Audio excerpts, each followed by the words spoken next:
qu'on accompagne en fait les entreprises dans toute leur transformation digitale. Donc, que ce soit sur la partie cybersécurité, on est le premier prestataire en fait d'audit de sécurité de systèmes d'information à Monaco. Donc, on a été qualifié PASI par la MSN, l'Agence monégasque de sécurité numérique, qui est l'équivalent de l'ANSSI en France. Donc, on a la capacité d'intervenir dans les entreprises pour la partie cybersécurité, aussi bien à Monaco qu'en France. Donc voilà, on a aussi une équipe sur la partie cloud, sur la partie infrastructure et réseau. Donc dans l'infrastructure et réseau, on a tout ce qui est protection, gouvernance des données. Donc effectivement, réseau, infrastructure, stockage, poste de travail. On regroupe donc vraiment, on a des team leaders en fait sur toutes ces expertises. On a un service infogérance avec une équipe support qui est basée sur Monaco. On a aussi donc toute une équipe sur la partie conseil. Donc là, c'est une équipe de consultants. On est à la fois sur du BI, sur du SIRH, sur beaucoup d'accompagnement pour être toujours présent pour les entreprises et les aider dans leurs différents projets. On a une équipe aussi de développeurs. Donc là, on développe des applications web, des intranets. On est partenaire Gold Microsoft sur cette partie développement d'applications. Et depuis l'année dernière, on a un nouveau service chez nous qui s'appelle le Campus. Alors là, qui est principalement sur Monaco, mais depuis le confinement, on fait aussi beaucoup de formations à distance. Donc là, on est plus aussi à accompagner les utilisateurs dans les entreprises sur les nouveaux outils. Donc, et puis aussi sur toute la partie soft skills qui s'est énormément développée depuis l'année dernière. Donc voilà. Donc sur Monaco, nous sommes Monaco Digital, hein, c'est le nom de notre entité. Sur la France, vous entendrez parler de nous sous le nom d'Avantgarde. C'est notre marque française qui était en fait notre nom d'origine avant de s'appeler Monaco Digital. Voilà. Et je vais laisser la main à Romain qui va vous présenter donc la solution de supervision qu'on essaye donc nous de pousser dans la région et aussi sur nos autres sites. Voilà, c'est un partenaire avec qui on travaille depuis bientôt 2 ans, je crois, Dominique, si je ne me trompe pas, à peu près, qui nous accompagne voilà, quand on fait des événements et puis sur lequel voilà, on commence à avoir de beaux projets petit à petit qui se mettent en place chez nos clients. Génial. Oui, on a gagné avec on a de belles références qui sont le gouvernement de Monaco et l'AS Monaco. Voilà, pour ceux qui aiment le football. Voilà. Très bien. Ok, donc pour compléter un petit peu, donc nous on se positionne en tant qu'éditeur effectivement avec notre partenaire de Monaco Digital.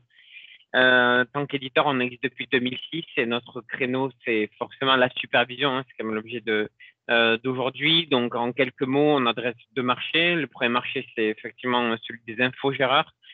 Donc la solution est quand même designée pour un service d'infogérance et effectivement la DSI ou la production, l'exploitation informatique en local, c'est quand même l'infogéreur interne, on va dire. Donc la solution est effectivement aussi adaptée à un contexte plutôt DSI où on intervient, voilà, on doit avoir à peu près 2000 utilisateurs. Donc sur notre plateforme qui est à la fois en mode SaaS, donc l'avantage du SaaS c'est quand même c'est plug and play et pas de coût d'hébergement ni de MCO au niveau de la supervision, mais on a aussi une notion d'on-premise pour les clients voilà, qui le souhaitent et qui préfèrent avoir la solution en interne chez eux. Voilà, pour info, CoService, c'est 42 personnes, Grenoble, Paris et Liverpool, et c'est 4 millions de chiffre d'affaires et des présences également à certains, beaucoup d'événements comme voilà, l'IT Meeting, par exemple, sur Cannes, ou effectivement les événements à Monaco Digital aussi qu'on avait fait l'année dernière et qu'on va refaire cette année, ou d'autres associations de décideurs informatiques comme le CRIB, le 15DSI, le COTER et j'en passe.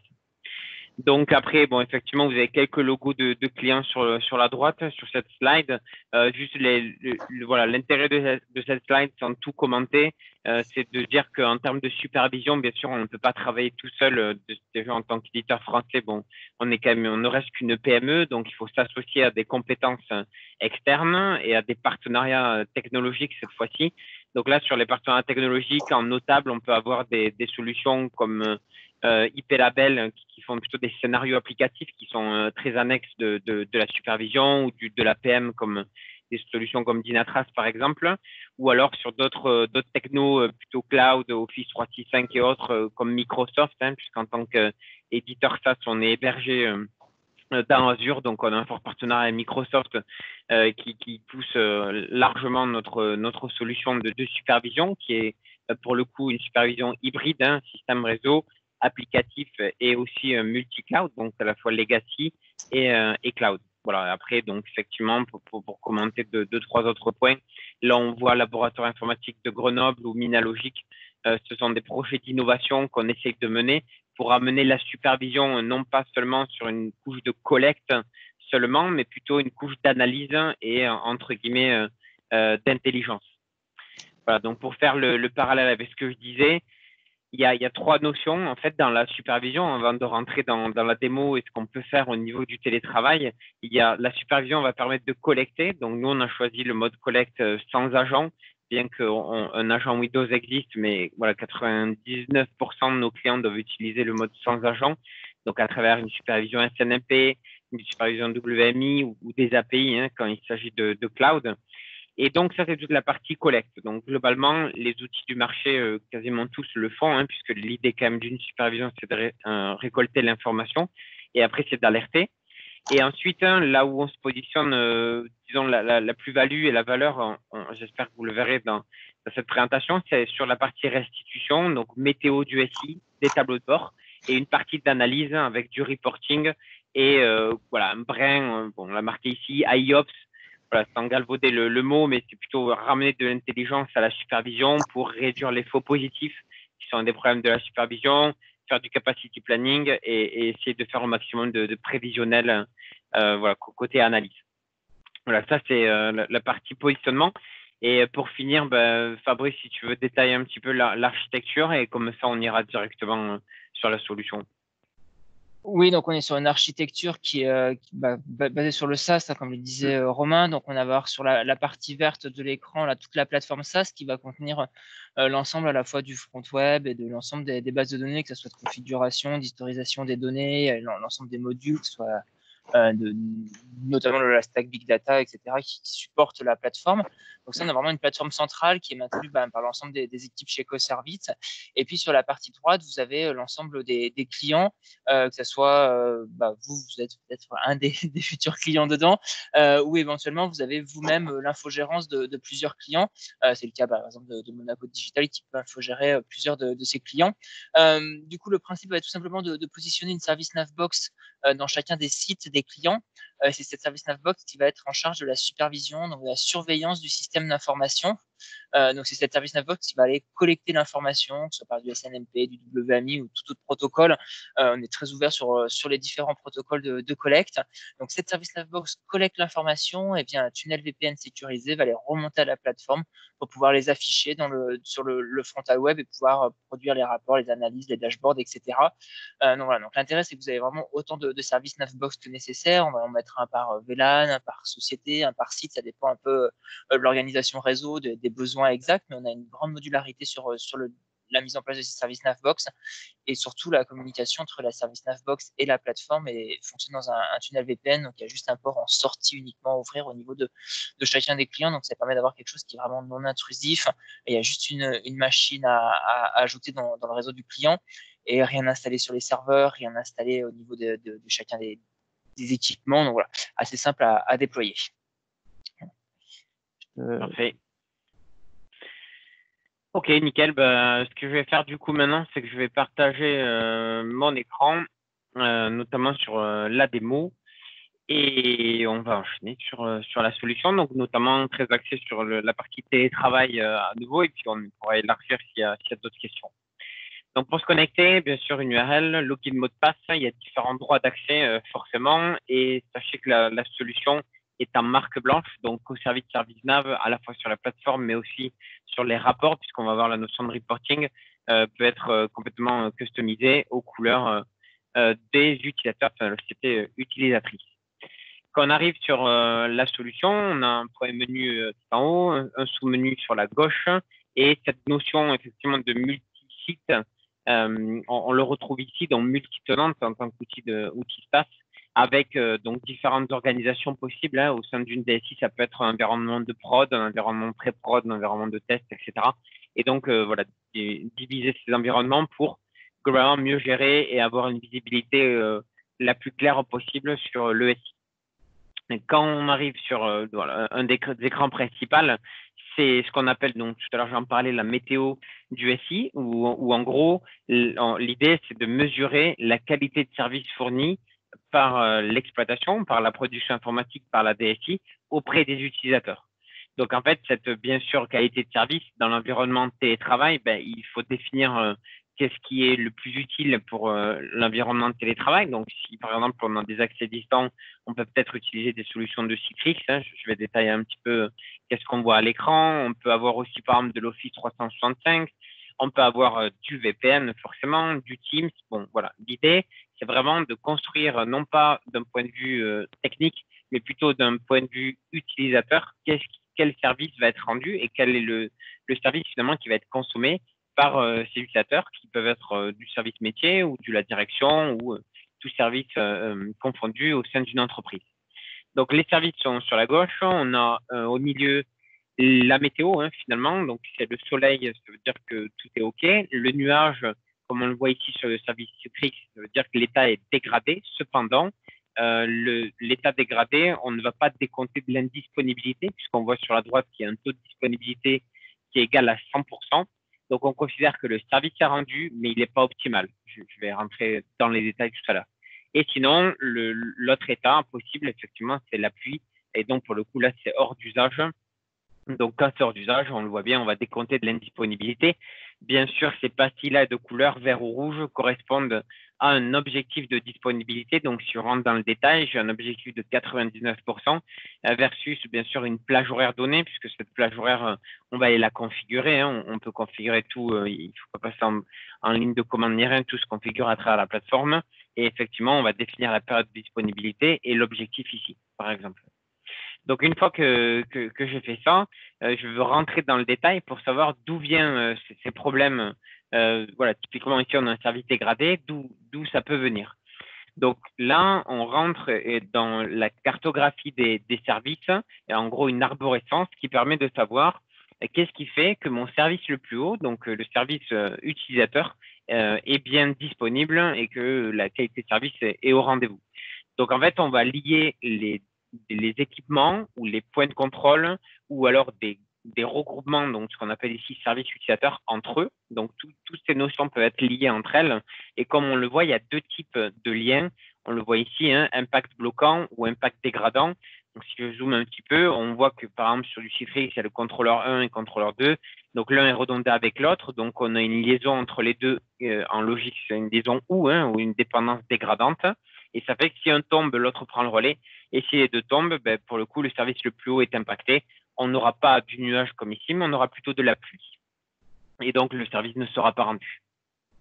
Voilà. Donc, du coup, si je prends par exemple notre service dans le contexte à nouveau télétravail, je peux avoir un VPN. Donc, ça peut, exemple ici, hein, mais bien sûr, ces services-là utilisateurs, ça dépend vraiment de l'architecture de ce qui est derrière hein, au niveau de votre infra. Et donc, par exemple, sur la démo, on a deux services VPN, un VPN user, un VPN P2P. Et ces deux VPN, il y en a un sur une technologie Juniper, l'autre sur du Cisco. Et puis après, on a les points de contrôle associés. Certains sont dégradants, puisqu'on voit des pointillés, et d'autres sont plutôt bloquants. Voilà. Après, comme une supervision classique, je vais avoir sur les équipements des métriques données. Donc, si par exemple, je prends un autre exemple, voilà, une autre météo ici. Voilà, je vais rentrer sur le détail de l'espace disque. Bien sûr, j'ai des métriques classiquement comme une supervision. D'ailleurs, on voit les deux alertes, enfin les deux seuils ici, un seuil warning, seuil critique.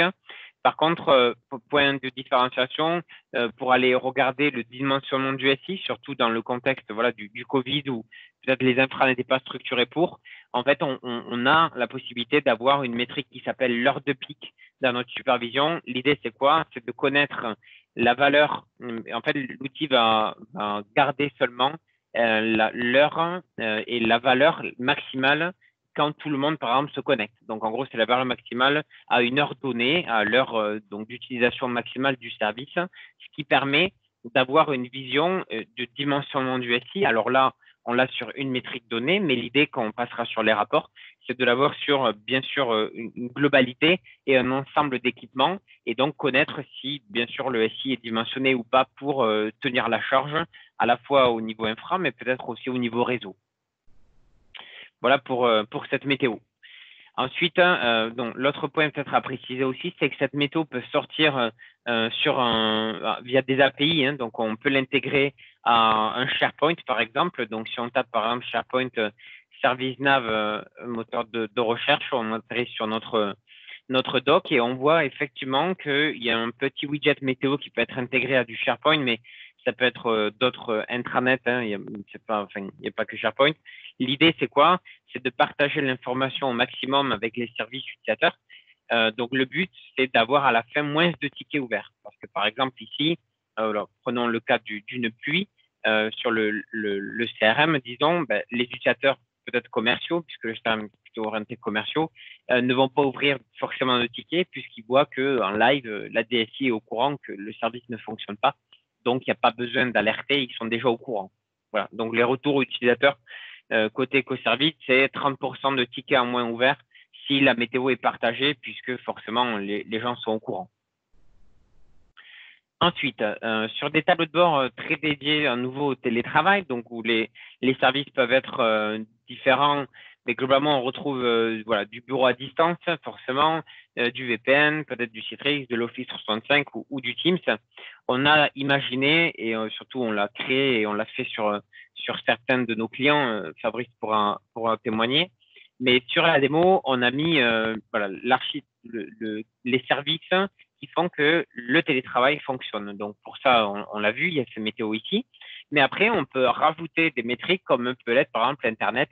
Est-ce que la disponibilité d'Internet est OK? Donc, on voit des petites bulles de couleur. Hein. Quand je vais cliquer dessus, ça va me remonter un état. Et là, a priori, on est sur Internet DNS hein, et on voit que tout est OK, puisque de toute façon, c'est en vert, donc ça veut dire que tout est OK. Mais voilà, l'idée, c'est qu'on peut faire ces maps. On le verra tout à l'heure comment on les construit. Mais j'ai des cartos avec des images de fond.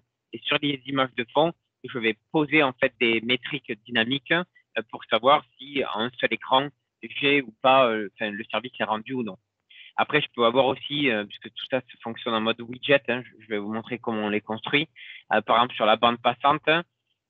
Après, sur les VPN, les utilisateurs VPN, les utilisateurs VDI. Donc, pour aller chercher les utilisateurs, ça peut être en fait des métriques, donc plutôt accès un peu plus de métier ou usage. Donc, on se éloigne un petit peu de la supervision technique, hein, mais c'est fait exprès. Le but, c'est d'aller récolter en base là où il y a l'info, donc la métrique sur le nombre d'utilisateurs connectés au VPN ou au VDI et de les remonter. Et là, on le voit hein, en couleur, c'est rouge, ça veut dire qu'on a dépassé le seuil critique, alors que bon, ici, bien sûr, la couleur est plutôt verte, donc a priori, on est OK. Donc, bien sûr, tout ça, on est alerté, hein, au-delà d'avoir des tableaux de bord. L'idée, c'est d'avoir des alertes SMS, d'avoir des alertes email, d'avoir des alertes en message push via une application mobile, ou alors même des alertes vocales, hein, puisque s'il y a des notions d'astreinte ou de 24/7, et possibilité de déclencher un appel sur un téléphone d'astreinte, par exemple, à travers la supervision en automatique. Donc ça, c'est sur le VPN. L'état au niveau des routeurs, par exemple, des nouvelles connexions, donc des connexions qui étaient anciennes, entre guillemets, ici. Après, il y a le temps de dernière connexion au niveau du VPN. Les utilisateurs sur site, hein, puisque s'il y a une badgeuse, on peut aller lire la donnée dans la base de données de la badgeuse et la remonter et grapher voilà, le nombre de personnes qui sont sur site d'heure en heure, voire de minute à minute. Donc, tout ceci, en fait, nos clients nous le demandent de plus en plus hein, d'avoir ces tableaux de bord-là. Ce sont des exemples, je vais vous en montrer d'autres. Et l'idée, c'est que en fait, l'exploitation ou l'IT, hein, on l'a vu, il y a eu plusieurs articles rédigés là-dessus en disant merci de l'informatique de fonctionner et de pouvoir continuer le service pendant la crise.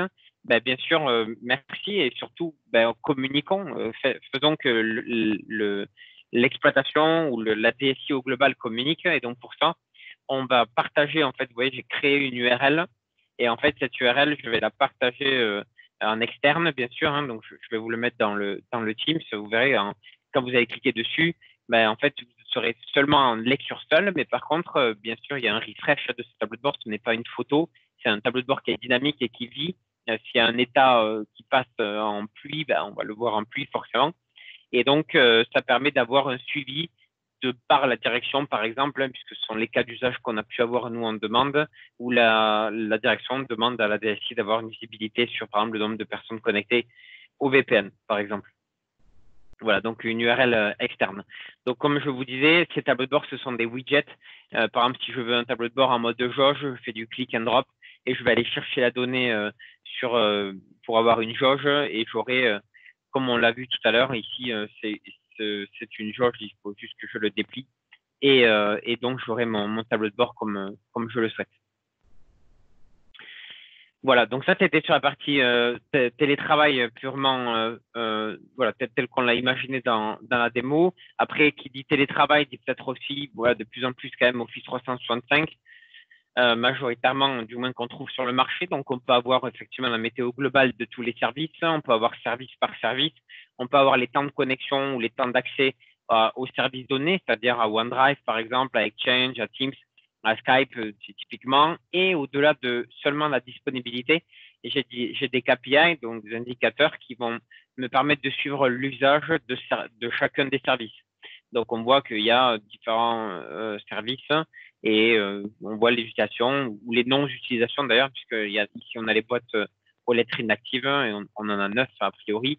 Et par exemple, le nombre de calls faits sur les 7 derniers jours, voilà, des métriques d'usage qui peuvent être aussi remontées sous un autre tableau de bord comme ceci. Hein. De toute façon, vous voyez bien, on est, enfin, c'est assez flexible et ça permet d'avoir une visibilité sur le nombre d'utilisateurs métrique par métrique ou données par, enfin, application par application, pardon. Par exemple. Est-ce qu'on peut aller plus loin dans le détail une fois qu'on a ce genre de dashboard ou pas? C'est-à-dire les utilisateurs qui ont été connectés ou des choses comme ça, ou c'est hors sujet au niveau du monitoring à ce niveau-là? Fabrice, tu veux répondre? Non, là aujourd'hui, en effet, sur ces tableaux de bord-là, on va aller chercher des valeurs plutôt numériques. Donc Ouais. là, sur le tableau de bord qui est affiché là, on va avoir le nombre d'appels, le nombre de réunions Teams, le nombre de mails reçus, etc. Mais on va pas avoir le détail de ces éléments-là.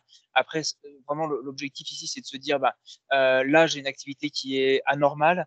Donc, ça me remonte l'alerte, ça se passe en rouge dans le tableau de bord. Et là, je vais rentrer dans l'outil dédié à ça. Si je prends par exemple le cas de Skype ici, OK, le 27, il est en rouge parce que mon objectif, c'est qu'il n'y ait personne sur Skype pour que tout le monde passe sur Teams.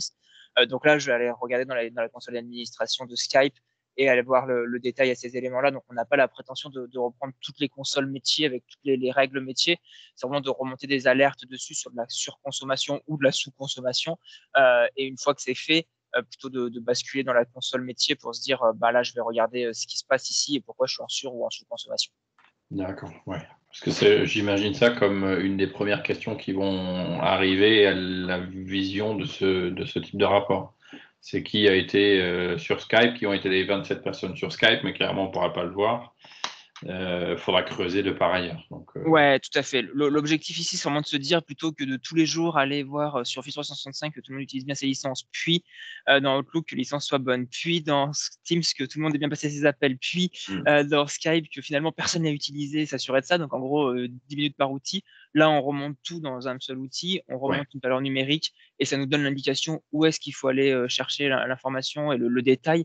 Voilà. Par contre, après, en effet, aller chercher le détail, ça demande forcément quasiment de refaire toutes les consoles et c'est pas l'objectif. Ouais, c'est clair. OK. Et justement, pour ce type de supervision, donc là, comme j'ai bien compris, il n'y a pas de client, parce que c'est supervisé en CNMP ou en WMI. Mais en fait, pour vraiment tous ces services SaaS, par exemple Office, on se connecte en fait au tenant via la console d'administration, ou pour certains matériels, il faut prendre l'AMIB pour pouvoir avoir la liste des services associés, etc. Alors, je vais avoir plusieurs réponses sur le coup. Sur l'Azure, ici, notamment, ça va être de la connexion directement aux tenantes. Donc, on crée une clé et un tenant ID dans la partie Azure.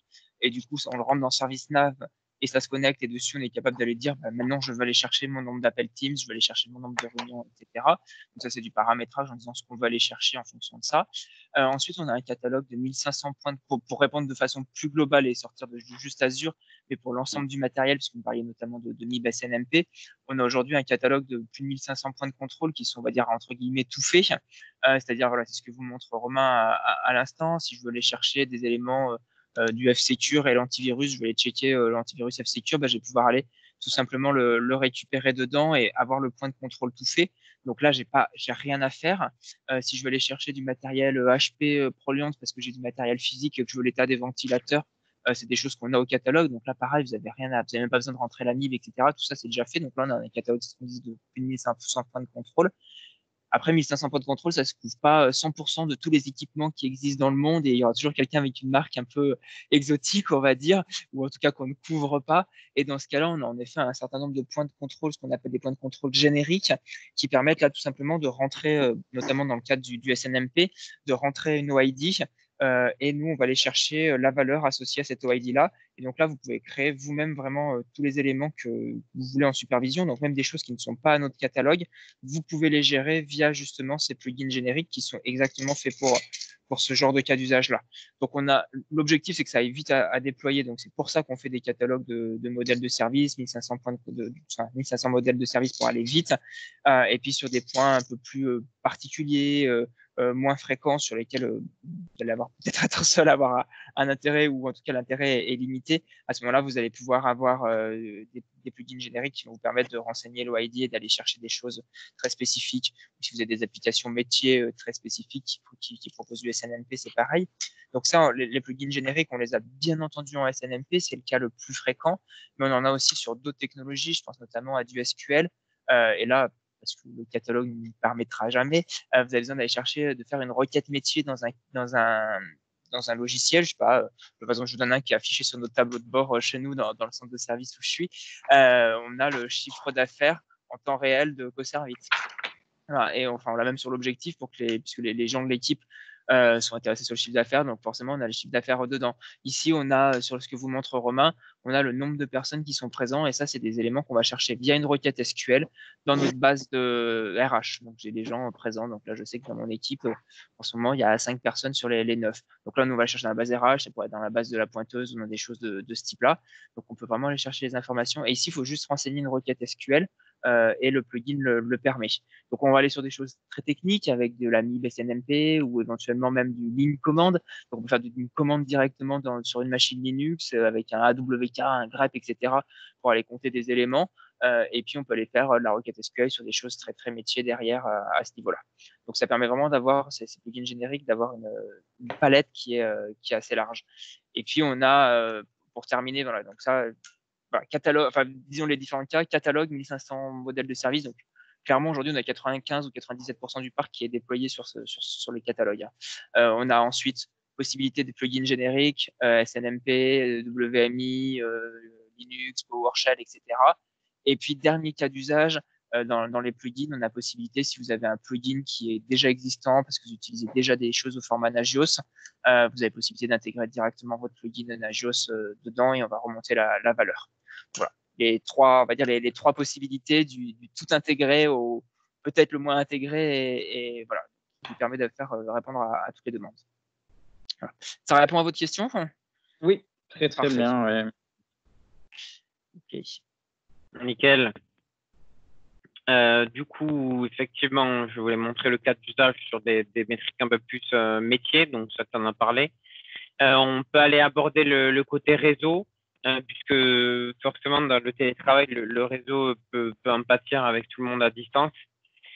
Donc, en fait, au-delà d'une supervision réseau classique, entre guillemets, où on va voir l'état du routeur, des switches, du MPLS, pourquoi pas, et de la bande passante. L'objectif ici va être d'avoir un peu plus d'infos, notamment sur une analyse de flux. Donc, bon, on retrouve l'état de la bande passante ici. Et là, on commence à voir par service, donc en gros, les services plutôt applicatifs, CRM, mail, web, par exemple, où on a, alors, voilà, c'est la joie de la démo, puisque j'ai aucune donnée, mais normalement, j'ai le top 10, voilà, je l'ai testé ce matin, manque de peau, c'est pas grave. En fait, l'idée, c'est d'avoir le top 10 des conversations, le top 10 des IP voilà, qui parlent le plus avec le pourcentage d'utilisés et la valeur brute d'utilisation. Pareil sur les protocoles. Bon, donc, et pour faire ça, en fait, on passe par la supervision NetFlow ou Wikiflow ou Sflow et on le configure et ça permet voilà, d'avoir une supervision un peu plus fine à la fois au niveau flux applicatif, mais après protocole IP voilà, pour vraiment connaître ce qu'il y a dans la bande passante. Ça peut aider. Après, d'autres cartes qui peuvent être intéressantes. Voilà, on a un réseau MPLS ici. C'est le même principe. Je mets une image de fond. Je vais vous montrer. C'est relativement simple. Et sur l'image de fond, je pointe sur des métriques, donc soit des statuts, puisqu'on voit les couleurs qui changent, soit des métriques en valeur, 27 par exemple, si je clique dessus, pour info, j'ai les valeurs qui sont associées derrière cette métrique. Et donc, comment je fais pour construire ça? Donc, en fait, je vais charger une image de fond. On va le modifier ensemble. J'ouvre un autre onglet. Donc, en fait, sur l'image de fond, voilà, que je vais faire bouger. Vous voyez, là, je fais bouger. Donc, je vais peut-être un peu dézoomer. Voilà. Je fais bouger ici. Hop, je mets au centre. Donc, ça, c'est l'image de fond que je peux charger. Et sur l'image de fond, je vais poser soit des services utilisateurs, soit des équipements, soit des services unitaires, soit des métriques. Donc, par exemple, sur un service unitaire, qui peut être par exemple une CPU, bon, un équipement, disons, c'est un serveur, et un service utilisateur, c'est un regroupement de services. Et puis après, il y a la partie métrique, qui est forcément une métrique, une valeur. Voilà, je vais pointer sur une valeur donnée, je l'ajoute, et après, globalement, j'ai fini. Il faut juste faire un petit peu de custo avec une transparence, une couleur, la taille, etc. Et puis, voilà, j'ai fait mon tableau de bord qui correspond à ma map que je veux avoir. Et puis après, j'ai ma map réseau MPLS, par exemple. Voilà, donc c'est relativement simple. Voilà sur la partie carte et en fait map ou disons globalement généralement voilà tout ce qu'on peut appeler tableau de bord. Après forcément vous vous doutez, j'en ai parlé tout à l'heure, on peut aller superviser aussi des environnements hybrides. Donc là bon sur de l'Azure, mais ça peut être aussi de la AWS avec du IaaS, du PaaS. Toujours le même principe, on va récolter l'info, on l'affiche et on alerte dessus. Et je finirai par ces exemples avec typiquement un cas très métier, voilà les hôpitaux disons, puisque ça a été un petit peu d'actualité. Récemment, voilà, juste avant de détailler cette map, on retrouve aussi le bac à événements. Je n'ai pas parlé, mais vous doutez bien qu'un bac à événements existe sur notre solution, avec une possibilité d'interfacer cette supervision avec un outil de ticketing, comme on peut le voir à l'instant. Voilà, en fait, on va créer un ticket dans un outil de ticketing tierce. Donc, ça peut être du LazyVista, du ServiceNow, du GLPI, de l'EasyLog, de l'ITOP, enfin voilà, pas mal d'outils qu'on a interfacés et d'autres, puisque ça se fait avec des web services, donc il n'y a pas non plus, on parle de 5 jours de développement si on n'a pas d'intégration faite, du Jira aussi d'ailleurs. Et donc on a ce bac événement avec l'ensemble des problèmes à traiter. Donc au-delà du bac à événement, ce que je voulais vous montrer, c'est cette map là, voilà, qui est en fait un cas d'usage client, où en gros l'objectif ça a été de dire est-ce que l'hôpital globalement fonctionne. Et donc on a schématisé ça par l'hôpital, qui est une météo avec des sous-météos en fonction des différents services. On voit qu'il y a 6 services différents et une map qui remonte par exemple des données métiers telles que le temps d'attente au service imagerie médicale, par exemple, ou la température, etc., etc. Voilà, donc on n'est plus trop sur une supervision infra en tant que telle, mais ça ouvre des perspectives pour aller outils de dashboarding, en gros, et d'alerting surtout, avec des données qui peuvent venir de n'importe où. Voilà. Après, j'aimerais aussi vous montrer la notion de reporting à travers l'outil, parce que effectivement on a vu de la partie collecte, on a vu la partie restitution des données, donc tableau de bord notamment, et partage de cette info. On a parlé de communiquer l'info avec la météo à partager sur l'intranet, avec l'URL de connexion qu'on peut envoyer, et donc avoir une info en lecture seule, côté bien sûr de l'autre côté, les personnes à qui vous diffusez l'info. Et maintenant on va se poser la question de lors des comités de pilotage ou des comités de direction, à quoi peut servir la supervision. Et notamment, voilà, le cas télétravail, il y a eu sûrement des comités dans vos entreprises différentes où l'IT a été invité. Et peut-être une fois par semaine, du moins, c'est ce qu'on faisait chez CoService, au comité de direction. Et donc, pour ça, on prenait des rapports voilà, c'était simple puisque globalement tout fonctionnait, mais on avait un rapport avec la disponibilité et ça permettait de prendre des actions si jamais il y avait des soucis particuliers. Donc, pour ça, on va construire un rapport tel que je suis en train de le faire maintenant avec voilà, une période d'analyse mensuelle, trimestrielle ou hebdo, hein, bien sûr, puisque je peux personnaliser. Donc, s'il y a des comités chaque semaine, on peut le faire bien sûr chaque semaine. On va définir le type de rapport.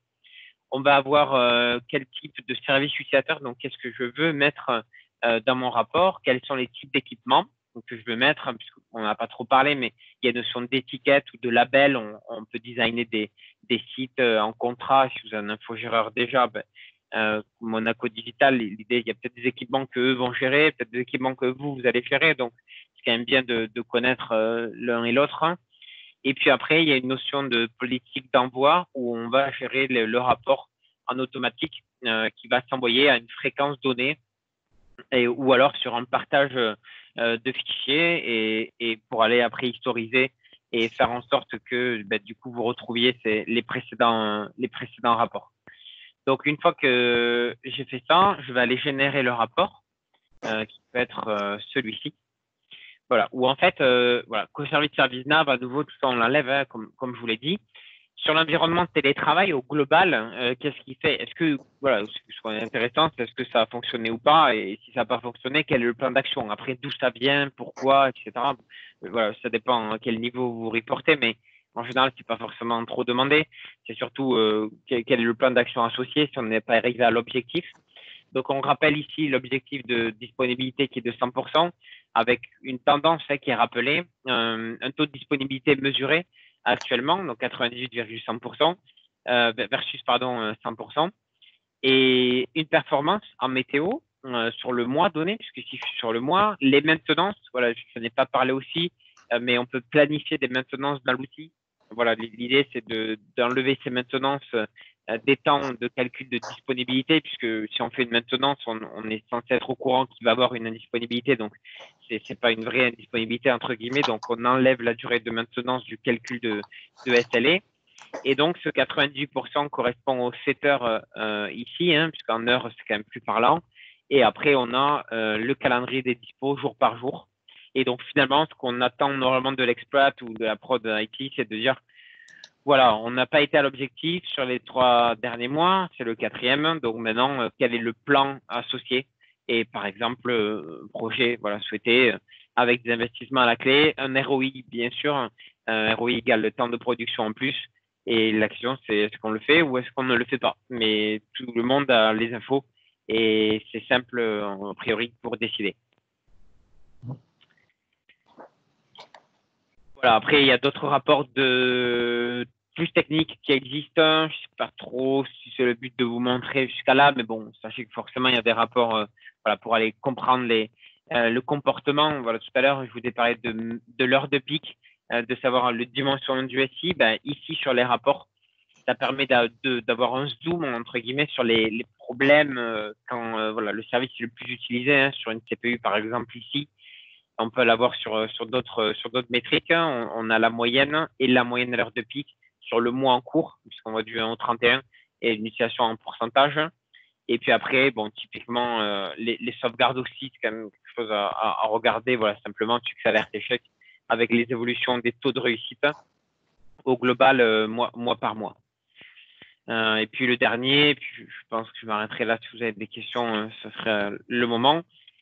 C'est un rapport de capacité, disons site par site. Hein. On peut aller voir quels sont les équipements qui sont en surcharge et ceux qui sont en sous-utilisation. Et derrière, d'avoir une liste, comme je l'avais tout à l'heure, ici, voilà, résumé des équipements avec tous les équipements à lister en disant lesquels sont en taux d'occupation critique, hein, puisqu'en rouge, c'est qui a priori sont critiques, ceux qui sont OK, et aussi, puisque si on parle un petit peu de cloud, voilà, il faut regarder aux ressources qui peuvent coûter, hein, puisqu'on le voit directement, il n'y a pas vraiment des coûts cachés cette fois-ci, puisque c'est à la facture du fournisseur. Donc, on voit qu'effectivement, il y a des équipements qui ne sont pas du tout utilisés, donc peut-être qu'il faudrait rationalisé. Voilà globalement ce qu'on pouvait dire sur l'aspect supervision, orienté télétravail. J'ai essayé d'ouvrir un petit peu. Si vous avez des questions, ben, avec grand plaisir.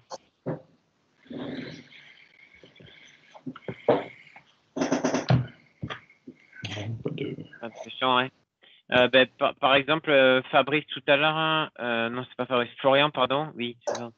Florian, vous disiez, voilà, par rapport à ce que vous utilisez aujourd'hui versus ce qu'on peut faire, hein, est-ce que ça vous a ouvert des champs des possibles hein, ou... Oui, effectivement, parce que effectivement, dans les différentes solutions de supervision, ce qui est important aussi, pour ça, il faut le maintenir. Mais après, d'avoir déjà des bases, effectivement, et de pouvoir avoir de pouvoir en fait coopérer avec d'autres compagnies pour pouvoir récupérer le maximum d'informations, que ce soit le plus facilement configurable, c'est aussi un très grand gain de temps pour les administrateurs et pour le suivi, parce que justement, ça nous apporte toute cette partie proactive, la supervision, mais ça prend aussi du temps hors l'installation aussi à maintenir. Donc ça, c'est aussi des questions importantes. Et c'est vrai qu'on n'allait pas, aujourd'hui, on va pas encore aussi loin pour tout ce qui est en gros affichage dashboard Azure ou même on moniteur par exemple via Internet, mais on va pas aussi loin dans la liste des services. On prend quelques services, mais on va pas aussi loin et on n'a pas le nombre d'utilisateurs VPN. Je ne savais pas qu'on pouvait monter par exemple ce genre d'informations. Donc bon, nous on assure du VPN classique, c'est du FortiGate. J'imagine que vous l'avez dans votre base. En tout cas les principes généraux. Voilà. Ok, génial. Après, ben, peut-être Karel, par rapport à ce que vous disiez au début de perspective télétravail, s'il y a d'autres questions plus précises, on peut répondre. Hein. Non, j'avais des questions, mais il y en avait une, c'était concernant NetFlow, et j'ai vu qu'il y avait une amélioration par rapport à ce que j'ai connu dans service, dans CoServit, dans l'outil de CoServit. Donc, ça, c'est, le dashboard, nombre d'utilisateurs, nombre de top talkers, des choses comme ça qu'on voit sur la partie réseau. C'est dans mes intérêts, on va dire, de récupérer cette info-là. Non, après, pas de grandes questions. Non, c'est plutôt complet, c'est bien. Hein. Ok, génial. Merci. Romain, pendant le webinaire, on a Philippe Robin, le directeur de l'Agence de Paris, qui nous a rejoint, qui est présent avec nous. Bonjour. Voilà, c'était pour info. Parfait, bonjour. Désolé pour le retard, mais d'autres impératifs. Ouais, pas de souci. Après, je pense qu'on a à peu près tout brossé. Je regarde juste ce que je pourrais ajouter sur la partie configuration. On peut peut-être aller dessus rapidement. Voilà, ici, au niveau des équipements, on a dit 100 agents. Peut-être préciser qu'il y a un recensement, hein, il y a un auto-discover qui est réalisé pour un recensement d'une adresse IP à une autre, hein, pour le déploiement de la solution. Peut-être, Fabrice, tu peux donner des indicateurs, mais typiquement, sur un environnement, c'est, disons, je sais pas moi, si on prend 200 serveurs et les éléments actifs autour, grosso modo, on parle de 5-6 jours de déploiement, je crois, à peu près. Donc, ça va pas chercher non plus trop loin, normalement. Je veux préciser un peu ça, oui. Tout à fait. C'est vrai que le recensement va nous permettre, le combo recensement qui nous permet de détecter le réseau, puis ensuite l'ajout par des modèles d'équipement va nous permettre de faire un déploiement très très rapide des différents éléments. Donc c'est là où on va quand même gagner beaucoup de temps sur la mise en supervision. Donc le recensement, c'est vraiment la box qui va aller scanner l'ensemble du système d'information, et puis les modèles d'équipement, vous allez dire ça c'est un Windows, il y a du MS SQL dessus, vous avez 2 clics à faire, ça vous met tous les points de contrôle Windows et MS SQL dans ce cas-là. Donc ça va nous permettre vraiment de gagner du temps ici. Et puis on a après plein d'autres choses. Si vous migrez d'un autre outil, on va avoir des outils d'import, soit au format Excel, par des appels API ou des choses de ce type-là. Donc on a vraiment des éléments ici de façon à travailler très rapidement sur de la mise en supervision. Mais c'est vrai que le combo recensement et modèle d'équipement que Romain vous montre là à l'instant, ça permet vraiment d'aller très très vite sur la mise en supervision. Ok, génial. Et après, peut-être un indicateur aussi qu'on n'a pas vu, si je retourne au tableau de bord télétravail, toi qui as mis en place ça sur plusieurs clients, Ouais.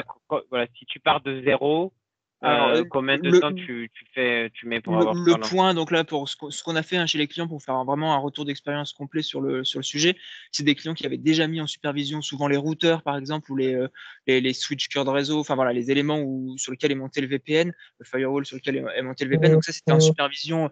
On avait déjà le ping, le CPU, la RAM, donc ça, on n'a pas besoin de le faire. Mais ensuite, ajouter les points de contrôle, construire la météo de service, faire le tableau de bord ici, c'est moins de 3 heures de travail. Et sur les clients où ça allait vite, on était plutôt autour d'1 heure et demie, 2 heures, pour vraiment mettre tout ça en place, faire le tableau de bord qui va bien, la bonne météo, avec notamment la météo VPN, Romain, pour l'illustrer. Donc voilà, on a vraiment tous ces éléments-là et c'est moins d'une demi-journée pour mettre en place tout le tableau de bord ici. Donc, ça nous permet d'aller quand même assez rapidement. Et ça, c'est bien aidé par tout ce qui est les modèles de services dont je vous parlais tout à l'heure. On a un catalogue qui permet quand même d'aller très vite sur les différents éléments. Voilà, chaque point de contrôle en bas, c'est un service qui est basé sur un modèle.